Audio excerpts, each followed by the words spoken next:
Halo Sobat Petani Ekspor, apa kabar nih semuanya? Udah lama banget ya kita nggak sharing-sharing video di YouTube. Oke, di kesempatan kali ini mungkin kita sharing-sharing santai aja kali ya. Ini ada pertanyaan dari siapa nih? Dari Bang Jojo Solda. Mungkin abang atau kakak nih ya. Bang, biasanya kalau udah kirim sampel itu nunggu berita kelanjutannya sampai berapa hari, Bang? Soalnya gue udah kirim sampel tapi udah 2 hari ini belum ada kabar. Dan apakah kalau nggak diterima pun bakal tetap dikabari? Baru 2 hari ya kirim sampel. Jadi Bang siapa? Jojo Solda ini dua hari ceritanya mau kirim sampel kemana nih? Gak ada keterangannya ya. Kirim sampel ke luar negeri dan belum ada respon lagi dari buyer. Oke, jadi begini ya. Kalau kiriman sampel itu teman-teman ya, biasanya juga kalau 2 hari itu mungkin belum sampai ya. Kalau pakai DHL itu biasanya di kisaran 3 atau 4 hari lah, tergantung negara tujuannya. Kalau mungkin ke Eropa ya bisa 1 mingguan sih, walaupun kita pakai kurir ya, kayak DHL, FedEx dan lain sebagainya gitu. Jadi waktu 2 hari ini ya wajar aja sih kalau belum ada kabar gitu. Dan tahapannya kan begini ya, ketika kita mau kirim sampel, kita siapin barang, terus kita datang ke counternya si kurir, terus ya kita ngurus dokumen-dokumen sampai akhirnya kirim keluar yang namanya RW Bill atau kalau bahasa sederhananya mungkin resi kali ya. Nanti dari si apa? Dari si kurir kayak DHL dan lain-lain bakalan dikasih resi atau bukti pengiriman bahwa barang kita udah dikirim atau siap dikirim. Nah, itu juga kita kasih ke buyer ya. Kita kasih ke buyer untuk di tracking juga nantinya gitu. Nah, biasanya kalau buyer yang beneran ya, kalau udah dikirim sampel kayak gitu ya mereka kalau nyampe ya dikabarin gitu atau nggak nyampe juga mereka kabarin gitu. Dan kalau masih 2 hari sih wajar ya. Kalau masih 2 hari sih wajar, mungkin ya beberapa hari lagi tunggu nanti coba ditanya lagi, di follow up lagi apakah sampelnya udah nyampe atau belum. Dari tahapan sampel itu teman-teman ya jangan berpikir bahwa ketika kita udah kirim sampel selesai gitu. Enggak.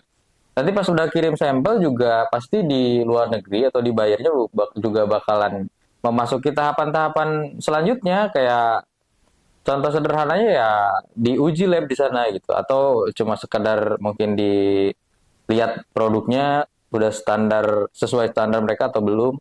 Tapi kebanyakan kalau sampel untuk bayar-bayar yang kita kirim itu biasanya mereka uji lab juga di luar negeri, bisa di lab swasta atau lab pemerintah ya. Jadi kalau sampel yang kita kirim sudah memenuhi standar kualifikasi yang mereka butuhkan atau all meet standar, biasanya mereka akan kasih juga report ke kita bahwa your produk all meet standar gitu ya. Jadi produk kita semuanya memenuhi standar yang mereka butuhkan. Jadi mereka akan apa ya?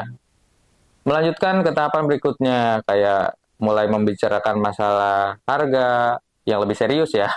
Terus masalah kontrak, terus ya apa jumlah order yang akan mereka akan minta gitu. Jadi tahapannya ya itu lumayan panjang ya. Kalau saya rasa mungkin ketika kita akan transaksi dengan buyer luar negeri, yaitu kisaran waktu dari mulai kita tahapan dapat bayarnya gitu ya, dapat buyer, terus kemudian kita komunikasi, dia minta sampel, ya terus dari sampel itu mungkin ada di uji lab dan lain sebagainya sampai dengan order itu bayar atau ngasih PO gitu ya full casing order untuk dia minta dikirim barang ya itu kalau saya rata-rata katakan itu paling minimal banget itu 3 bulanan sih 3 bulanan dari kita tahapan apa namanya perkenalan kemudian negosiasi bukan negosiasi ya belum negosiasi.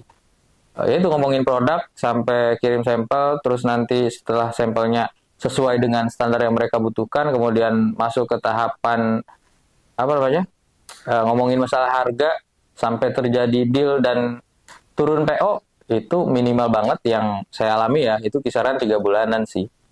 Jadi kalau cuma waktu 2 hari belum ada kabar, jangan takut gitu ya, karena mungkin barangnya juga belum sampai biasanya di tiga kalau yang deket-deket kayak ke Malaysia mungkin 4 harian nyampe sih ya kalau ke Korea ya paling paling lama juga 1 minggu gitu jadi begitu ya kak siapa tadi kak Jojo gitu kirim udah 2 hari belum ada kabar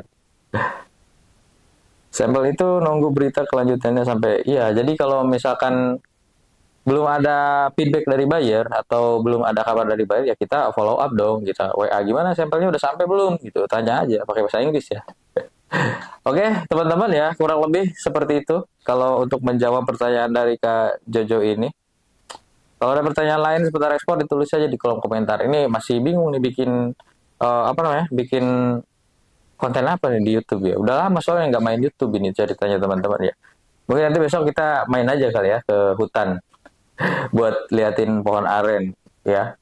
Oke, kalau ada pertanyaan jangan lupa ditulis di kolom komentar. Nanti saya bakalan jawab kayak gini ya, video-video kayak gini. Oke, teman-teman, sobat eksportir, terima kasih. Sampai jumpa di next video. Terima kasih semuanya.